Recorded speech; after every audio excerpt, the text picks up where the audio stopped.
Did you hear what the cow said to the farmer on a cold winter morning? Thanks for the warm hand. Anyway, it's going to get better, so don't panic on me. I start small. Nice to see all of you. How many of you have never seen me before? This is your first time? Oh, wow, most of you, okay. I keep thinking for sure I'm more famous than that, but, you know, that is the truth. I'm delighted to be here. Been looking forward to it for a long time. And it's nice to be back. You know, I was here not too long ago. It's nice to be invited back. It says something when you're invited back. It doesn't say everything, but it says something. Maybe it says, let's give him one more chance, right? See if he can get it right this time. But I'm delighted to have all of you here. We're going to spend the day together. I feel two major responsibilities, and I'm sure you can guess what those are. Number one is to make sure you get your money's worth, right? When you shell out your cash, especially these days, you want to make sure you get full value for the money you spend. And I know the tab for the seminar was not that much. Pretty modest fee to get in. Most of you, your tips for the week, right? So it wasn't that much. But I want you to be able to say when you walk out of here today, it was worth my money. But my biggest responsibility is to make sure you get your time's worth. And the reason I say that is because time is more valuable than money. In fact, you might start your notes with that. Time is more valuable than money. You can get more money, but unfortunately you can't get more time. If somebody asks you to spend your money, that's pretty easy, right? We live in America. We're wealthy. So the money's not the problem. But what if somebody asks you to spend a day, right? You got to think that over carefully. And I know you did. I wouldn't waste one of my days, not for anybody, not for anything. Once I understood how valuable they were, I don't waste any. But to make an investment like today of your money and your time, I appreciate that. Today's going to be costly for me. It's going to cost me one of my days to be here, right? And some money, of course. But, you know, I don't need the money.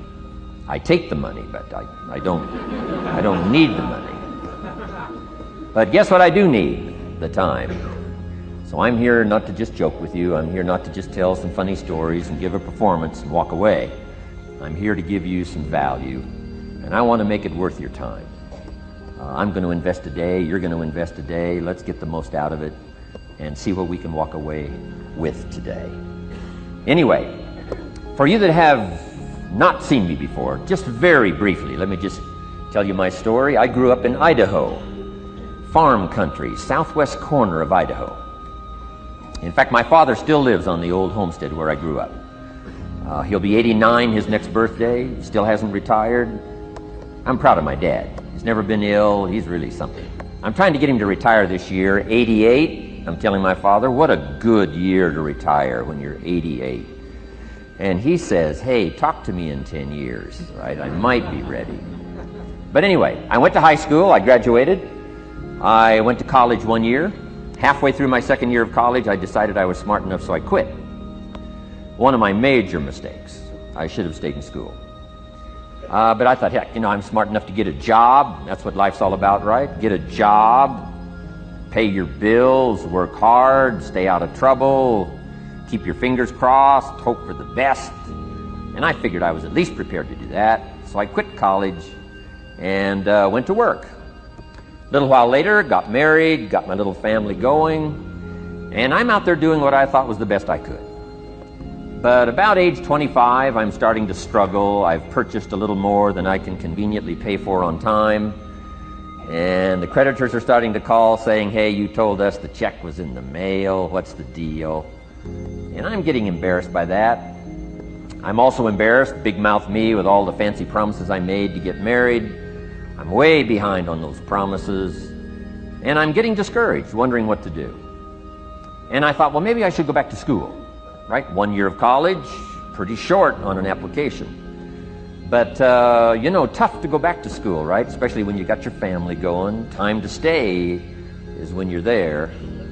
So I discounted that. I thought, well, if I, you know, had my own business, that would be the way to go. But, you know, I'm short on money, too much month at the end of the money. If you've ever been there, that's where I was, age 25. So I had to discount that, and I'm discouraged, wondering, where do I go from here? And then the miracle happened for me. Good fortune came my way. And who can explain good fortune? I don't know. Remarkable things that happen to you at a particular time. Sometimes it's just unexplainable how those things happen. One of my friends says, well, hey, things don't just happen. Things happen just. Another good note for your notes. Things don't just happen. Things happen just. And maybe that's it. I don't know. I'm an amateur on life, I guess like most of us are, trying to figure it out, how to make it valuable. But I was ready. And my good fortune was, at age 25, I met a very wealthy man. His name was Mr. Schoaf, Mr. Earl Schoaf. A friend of mine had gone to work for him, and he started telling me about this man. He said, you got to meet this man I've gone to work for. He's wealthy, but he's easy to talk to. And he's got a unique philosophy of life. And the more he kept talking about this man, I thought, well, I've got to meet this man. So sure enough, shortly after that, I had a chance to meet this remarkable wealthy man, and I was impressed. He was wealthy. Sure enough, he was easy to talk to. I was so intrigued, within a few minutes, I said to myself, if I could be like him, farm boy from Idaho, if I could be like him, I'd give anything. And then I thought, if I could just get around somebody like him, and if he would teach me what to do, I would be willing to learn. I'm coachable. And that was my good fortune. A few months later, this wealthy man that I met, Mr. Schoaf, took a liking to me, hired me, gave me a job. I went to work for him. And I spent the next 5 years in his employ. And then, unfortunately, he died at the end of that period, at age 49. His last 5 years, but the first 5 years of my new life, I got to spend with this remarkable man, and my dream came true. He coached me, he taught me. He taught me the books to read. He taught me the disciplines. He taught me the changes to make in my language and personality. And the things he shared with me during that 5 years literally changed my life, turned my life around, changed my income, changed my bank account, changed my future, changed everything. I've never been the same since that unique experience. And I wish he was still alive today, Mr. Schoaf. I'm sure if he was alive today, especially after this seminar, Idaho Farm Boy makes it to Dallas-Fort Worth, full house, standing room only. Pretty awesome, I'm sure. If he was alive, I'd be calling him today saying, you won't believe what's happening to me. I've had a chance now to share with other people what you shared with me. But anyway, how I got here. 30 plus years ago, I was living in Beverly Hills, California. And one day a friend of mine, businessman friend, said, Jim, I'd like to have you come and share your story with my service club that I belong to, the Rotary Club. He said, I know your story, Idaho Farm Boy makes it to Beverly Hills. But he said, I think my club members would love to hear your story. He said, if I arranged one of our breakfast meetings, would you come tell your story? Just share a few thoughts. I said, okay. So I agreed to go give this breakfast talk. And guess what? They liked it. And my telephone rang. I got another call saying, we heard you've given your story and shared some ideas. Would you come talk to our club? First thing I know, I'm starting to devote a piece of my business time to giving these talks. And then one day, a businessman who'd heard my talk, I think 2 or 3 times, approached me and said, would you come and share that story and some thoughts with my management and salespeople? I said, I got this little company going. And he said, if you'd come tell your story to my organization, he said, I'd be happy to pay you. And I thought, wow, wouldn't that be something?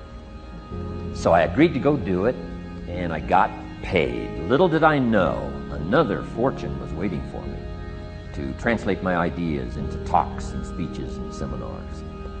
Now I've written some books. It's on cassette tape. Now I get to travel around the world. Last year I was in Japan and Israel, Spain, Mexico, Australia, New Zealand, France, Germany, Canada, and now Dallas-Fort Worth. So. Idaho Farm Boy gets to travel around the world and share his story, and here I am today. Anyway, it's almost too much for me to comprehend. From where I started, raised in obscurity, in a little small farm community, and now to be here today is pretty awesome for me. So anyway, that's just a little bit about my story. My story is probably more intriguing for me than it is for you, but I wanted to hear it again, so I thought I would just, bore you with it. Anyway, I don't ask you to be impressed today. I'm the one that's impressed from where I came from to have a chance. But that's the American dream, right? Come true. Chance to start from scratch, start from obscurity, start with pennies, start with nothing, and have a chance to transform your life, change your life, set your goals, and see what you can accomplish. So anyway, that's how I got here, and I'm just delighted that this day has arrived, and I truly want to make it valuable for you. Let's go to work. Here's what I hope you'll find out of this seminar today for your notes. Here's what I hope you'll find. Number one, sincerity. Above all else today, I hope you'll find me sincere. Best place for people to start to communicate is sincerity on both sides. I'm sure you're sincere or you wouldn't be here today, right? To spend this kind of money, to spend this kind of time, roll up your sleeves today, go to work like I am, and get this message. You've got to be sincere. So I assume you're sincere. Now I want you to see me sincere. But I've got a good note for you to make. Sincerity is not a test of truth. Important note to make. Sincerity is not a test of truth. We must not make the mistake of saying he must be right, he's so sincere. That would be a mistake. And here's why. It's possible to be sincerely wrong. So we don't mistake sincerity for truth, right? Sincerity is only a test of sincerity. Truth has to yet be tested by truth, okay? But hopefully you will find me sincere and truthful. Next, a combination of things I hope you'll find here today. Ideas plus inspiration. Ideas plus inspiration. Ideas, business ideas and social ideas and personal ideas, we all need ideas. Right? How to have a good day ideas, how to have a good year ideas, how to have your best year ever ideas, good health ideas, personal relationship ideas, how to deal with your family ideas, sales management ideas, financial freedom for the future ideas. We all need good ideas. So today, I hope you gather up by notes and by what you can remember a lot of ideas. I want to share as many with you as I possibly can in the time constraints we have. Today's going to go very rapidly. I used to think a day like this was a long day. Found out it's a pretty short day. But I'm going to go as fast as I can, share with you as many ideas as I possibly can. And here's why. Ideas can be life-changing. Ideas can be life-changing. And sometimes all you need is just one more in a series of good ideas. It's like dialing the numbers into the lock. Right? You got 5 or 6 numbers dialed into the lock. The lock still won't come open, but you don't need 5 or 6 more numbers. Maybe you just need one more, and maybe a seminar like this could do it. A sermon could do it. The lyrics from a song could do it. The dialogue from a movie could do it. Conversation with a friend might do it. That one last piece you need, number. Dial it into the lock. That's it. The lock comes open. There's the door for you to walk through. And maybe this seminar today could furnish that for you. One more idea. I know you've come with a lot already. Sometimes we get the impression, I used to have that I only had this much going for me and I needed this much. Usually not true. And I'm sure not true of this audience, where I find you today, as well dressed as you look today. As fine as you are sitting here today. It isn't that, you've got this much going for you and you need this much. I would assume you've got this much going for you, and maybe all you need is just a few more thoughts, ideas, to furnish you some ways and means to turn your life into the dream you want it to be. So, ideas. The seminar is going to be loaded with ideas. I want you to take good notes. But here's what else I hope you'll find here today, and that is inspiration. And who knows the mystery of inspiration? Why some people are inspired and some are not? You were inspired to get here. Some were not. Who knows the mystery of that? I don't know. How come you made it? The rest of them didn't make it. We don't know what that mystery is. Some people turned it down. Some people said it cost too much. Some people said it's going to take too much time. Some people are too busy, right? A lot of different excuses why some are inspired to take advantage of something that comes to town. Others pass it up. We don't know the mystery to that. Here's what I call it. Mysteries of the mind. And I just leave it at that. Some things I don't try to figure out. I take the simple approach now. Right? Some people do and some people don't. I mean, that's about as profound as my philosophy is. Some buy and some don't buy. Some go for it and some don't. Some change and some don't. And if you've been around for a while, you can usually work out the numbers, right? Out of 10, 3 do, 7 don't. Whatever business you're involved in, pretty soon you got this ratio going. The ones that do, the ones that don't. And you say, well, why don't the ones that don't, how come they don't? We don't know. I just leave it as a mystery. I used to try to understand all that. I just take the simple approach now. The guy says, this happens to me, this goes wrong for me, and all this stuff goes wrong for me. How come all this stuff happens to me? I say, I don't know, beats me. The best I've been able to figure out is those kind of things always happen to people like you. I mean, right? That's the best I got. I don't know. I'm an amateur on this stuff. What do I know? So, just take the simple approach, right? That's how it is.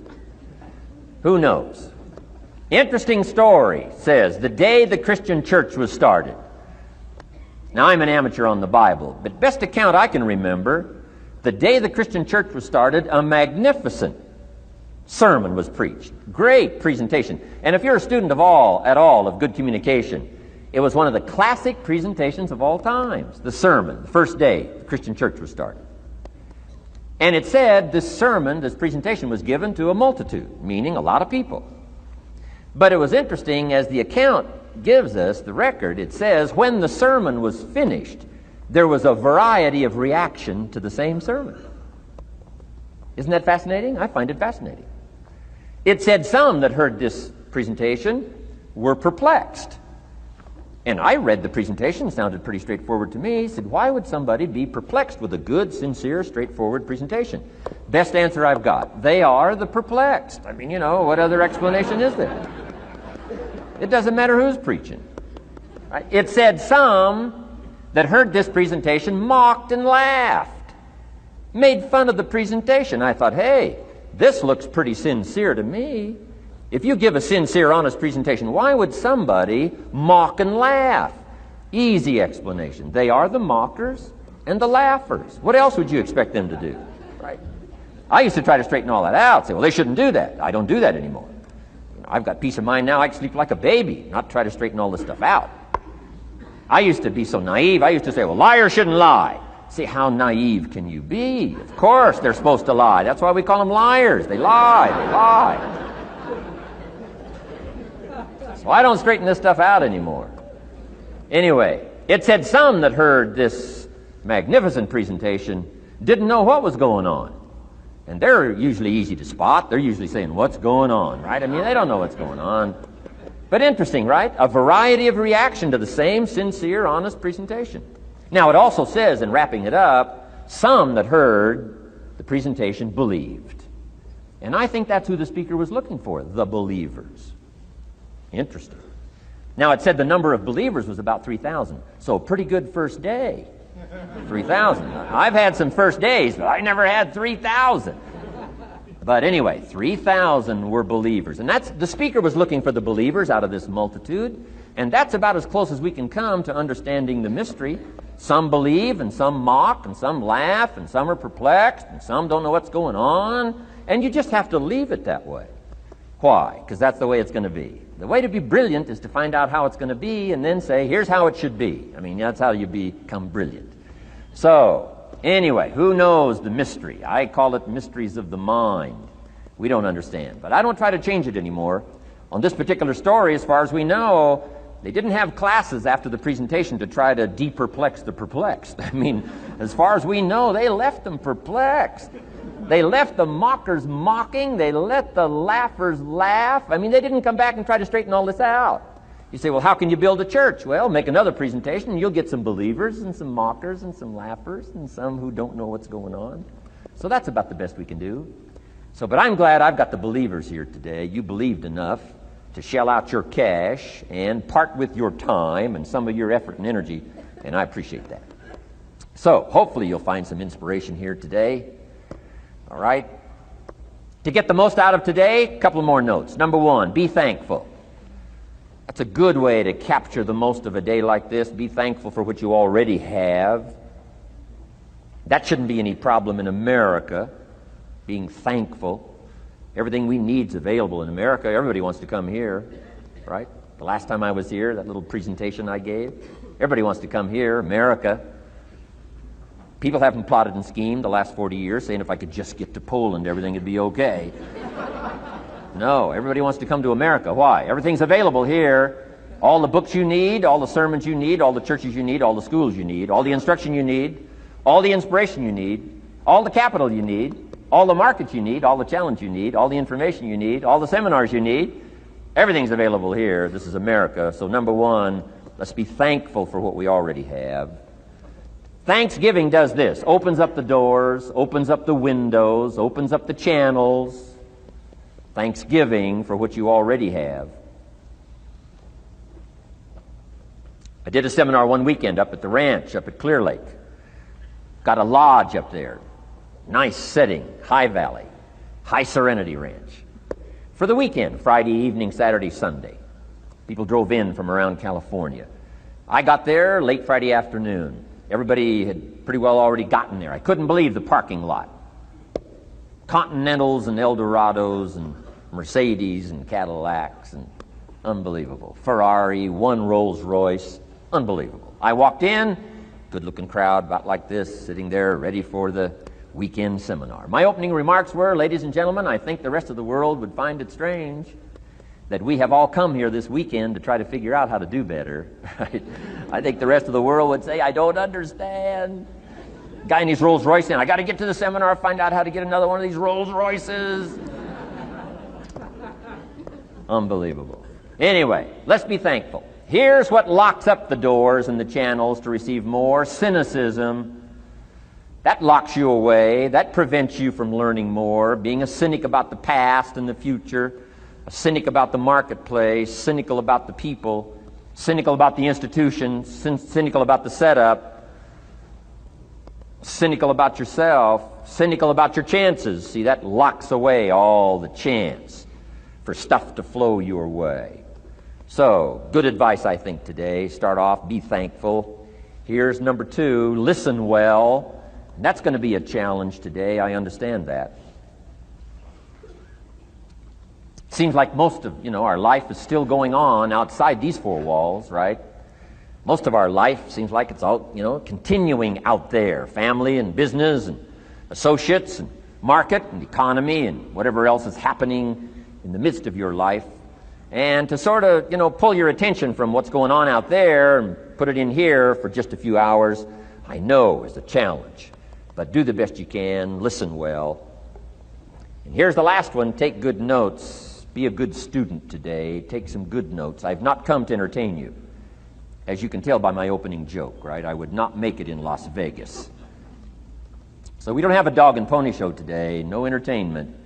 But I do have some ideas. Take some good notes. Somebody showed me the other day notes that they took about 21 years ago, attending one of my seminars out in Los Angeles. He said, I still use these notes I took 21 years ago to help me in my business, relationship with my family.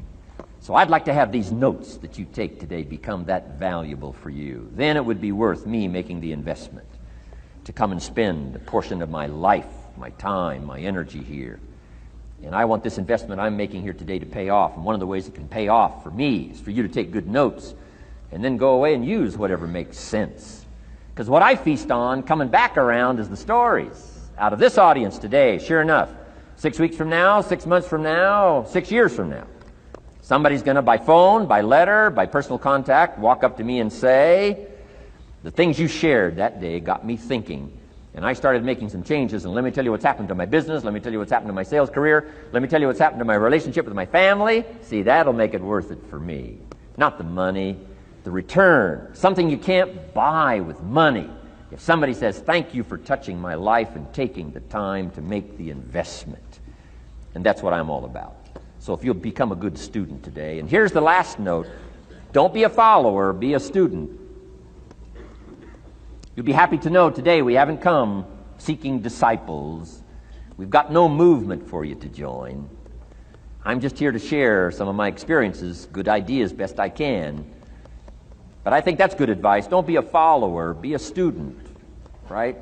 Take advice but not orders. Take information, but don't let somebody, order your life. Make sure what you do is the product of your own conclusion. Excellent note to make. Make sure what you do is the product of your own conclusion. Not to do what someone else says. Take what someone else says, process it, think about it, ponder it. If it makes you wonder, if it makes you think, then it's valuable. Then, when you go take action, make sure that the action is not what somebody told you to do. Make sure the action is the product of your own conclusion. If you'll follow just a little bit of those simple guidelines, I'm telling you, the learning process can be speedy, swift, powerful. Your learning curve can go up, and then applying it to your business, your life, your family, conversations, equities of all kinds. You'll find some progress like I did that first 5 years when I met a teacher willing to share with me. Turned my life around. Progress I couldn't believe happened for me. Okay. Let's get started. I want to review, I was here last time and we talked about the 5 major pieces to the life puzzle.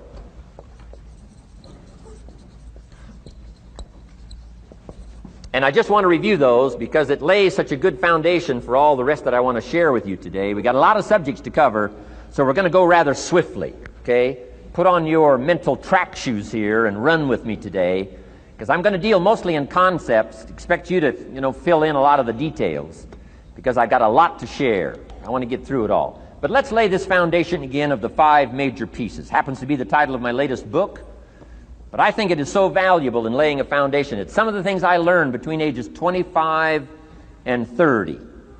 The teacher who taught me so well. He dealt in these fundamentals, we call these. Fundamentals. We call these basics. Basics for sports, fundamentals for sports, fundamentals for your business, fundamentals for the way you deal with your family, a few simple things, a few basic things that if you practice every day can make all the difference in the world, how it works out. I boiled it down to 5 major pieces to the life puzzle. Let's just review those. Number 1 is philosophy. Philosophy, as I taught the last time I was here, philosophy, in my personal opinion, is the major determining factor in how your life works out. Philosophy, the major determining factor in how your life works out. Philosophy. To form our philosophy, you got to think. You got to use your mind. You got to process ideas. And this whole process over a lifetime, starting way back here when we were children, schools that we've attended, our parents, our experiences, all this stuff that we've processed by the thinking process helps to develop our philosophy. And in my opinion, each person's personal philosophy is the major factor in how your life works out. Here's what I called it in that last presentation when I was here. It's called the set of the sail. Each person's personal philosophy is like the set of the sail. Now, I used to think it was circumstances that ordered my life. If someone would have asked me at age 25, Mr. Rohn, how come you're not doing well? Pennies in your pocket, creditors calling, nothing in the bank, behind on your promises to your family, you live in America, 25 years old, got a beautiful family, every reason to do well, and things are not going that well for you. What is wrong here? It would not have occurred to me to blame my philosophy. I mean, it would not have occurred to me. Saying, well, I got this lousy philosophy, and that's how come I got pennies in my pocket and nothing in the bank, and things aren't working well. That would not have occurred to me. I found it much easier to blame the government. Much easier to blame the tax problem. I used to say taxes are too high. Top tax rate when I first started paying taxes, 91%. Back then, when your income reached a certain level, all your income over that, 91%. So I used to say that's too high. Now, the top tax rate's about 33%. But people are still saying what? Taxes are too. See, but you can't use that anymore. If it's gone from 91 to 33, how could it be too high? Come on. I threw all that old excuse stuff away. Some people found it, though, and they're using it these days. My old list. I used to blame the traffic, the weather, used to blame circumstances, right? People say I'm too tall, I'm too short, I'm too old, I was raised in obscurity, raised on a farm, parents of modest means, all the stuff. If you were to ask me, how come you find yourself here, Mr. Rohn, age 25, living in America, land of abundance and opportunity, pennies, zero in the bank, not doing well, creditors calling, it would not have occurred to me to blame my philosophy. I found it easier to blame the company policy. I used to say, if this is all they pay, how do they expect you to do well? So I figured that, my future was going to be tied to what everybody else was arranging, the economy and, right, interest rates. I used to say things cost too much. That was my whole explanation, not my philosophy, until my teacher taught me better that this is where the problem was, my own personal philosophy. Here's what's exciting about each person's personal philosophy. That's what makes us different than dogs and animals and birds and cats and spiders and alligators. That's what makes us different than all other life forms. The ability to think, the ability to use your mind, the ability to process ideas, and not just operate by instinct. In the winter, I'm telling you, the goose can only fly south. What if south doesn't look too good? Tough luck. It can only fly south. But see, human beings are not like a goose, can only fly south. I mean, you can turn around, go north, you can go east, you can go west, you can order the entire process of your own life. And we do that by the way we think. We do that by exercising our mind. We do that by processing ideas and come up with a better philosophy, a better strategy for our life, goals for the future, okay? Plans to achieve those goals. All this comes from developing our philosophy. Philosophy helps us to process what's available. Well, when we get here, we got seed, and we got soil, and we got some rain, and we've got some what? Sunshine, and we've got some seasons, and what? The miracle of life. Now, the key is, what do you do with all this stuff? How do you turn all this stuff that's available here into equity, and promise, and lifestyle, and dreams, and future possibilities? All of this that's possible now with human beings, how do you take all this stuff and turn it into this equities and values? Well, it starts with philosophy. What is the seed? What is the soil? What is the sunshine? What is the rain? Is it possible to take some of each of all the stuff that's available and turn it into food, and turn it into value, and turn it into nourishment, and turn it into something spectacular and unique that no other life form can do? And the answer is yes. But you cannot deal with all this stuff and what to do with it unless you start refining your philosophy. Think, use your mind, come up with ideas, and strengthen your philosophy. So the seed and the soil and the rain and the sunshine, this is called, the economy and the banks and the money and the schools and everything that's available out there, processing information, what to do with all that, and turn it into equity and value. That is the major challenge of life, my personal opinion. So each person's personal philosophy now is going to determine what you're going to do with seed and soil and sunshine and rain and miracle, the change of seasons. That's it. My personal opinion. Each person's personal philosophy is like the set of the sail. That's what this seminar is for today. Help you to trim a better sail. You don't need a better economy. You don't need better seed and soil. In fact, when it comes to seed and soil and rain and sunshine and seasons and the miracle of life, that's all you got. Now, what if you blame this stuff? Then you're blaming all you got. If you blame the economy, and you blame the schools, and you blame the teachers, and you blame the sermons and the preachers, and you blame, the marketplace, and you blame the company and company policy, what else is there? When some people get through with their blame list, there isn't nothing else. That's all there is. And if you blame the only thing you've got to work with, I'm telling you, it's called mistake colossal. In not understanding that that's all you've got to work with. And if this is all you've got to work with, then you don't change the seed, and you don't change the soil, and you don't change the rain, and you don't change the sunshine, you don't change the seasons.